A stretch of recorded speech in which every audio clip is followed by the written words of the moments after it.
ទូលបង្គំសូមរាជានុញ្ញាតសូមព្រះមហាក្សត្រយ៉ានីឲ្យទូលបង្គំចាក់ចេញពីរាជធានីរឿងនេះថ្ងៃក្រោយចាំពិភាក្សាគ្នាចោះ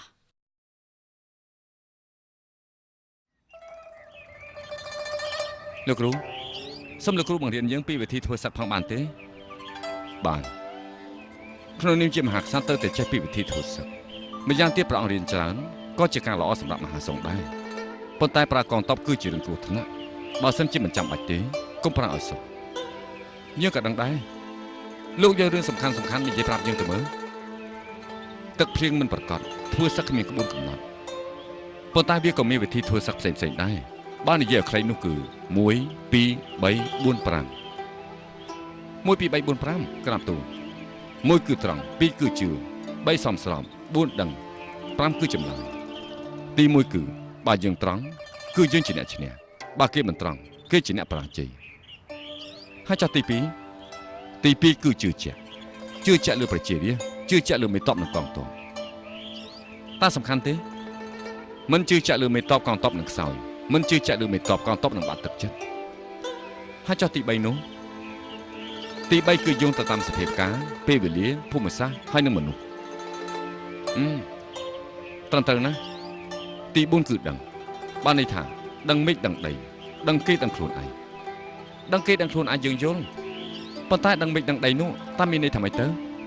ដឹងមេឃបានន័យថាដឹងពីធាតុអាកាសនៃធម្មជាតិគឺយ៉ាងណាដឹងដីបានន័យថាយល់ពីភូមិសាស្ត្រ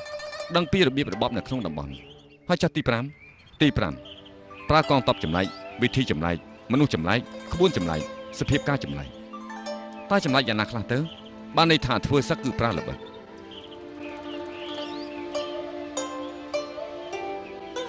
ហេលោកម្ចាស់វាងមកនេះ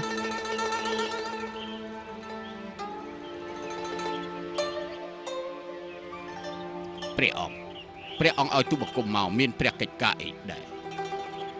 គេនិយាយថាប្រជារាស្ត្រមិនជឿជាក់គឺគ្មានសង្ឃឹមតាមមែនឬមិនមែនក្រាបទូលយើងនឹងចាំថាពេលដែលបញ្ជាឲ្យលោកគ្រូរបស់យើងធ្វើជាមេតបប្រមុខនោះ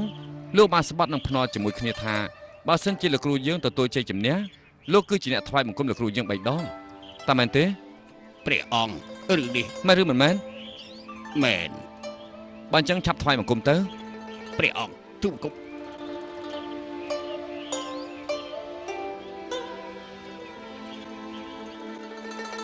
ទទួលព្រះរាជបញ្ជាជប់សិននេះមិនមែនជាព្រះរាជបញ្ជាទេគឺជាការគោរពពាក្យសន្យាបើមិនចេះគោរពពាក្យសន្យាទេធ្វើយ៉ាងម៉េចអាចរស់នៅក្នុងលោកនេះបានក្រាបទូលមិនបាច់ទេក្រោកឡើងនេះគឺជាការលេងសើចទេអរគុណលោកម្ចាស់ស៊ូ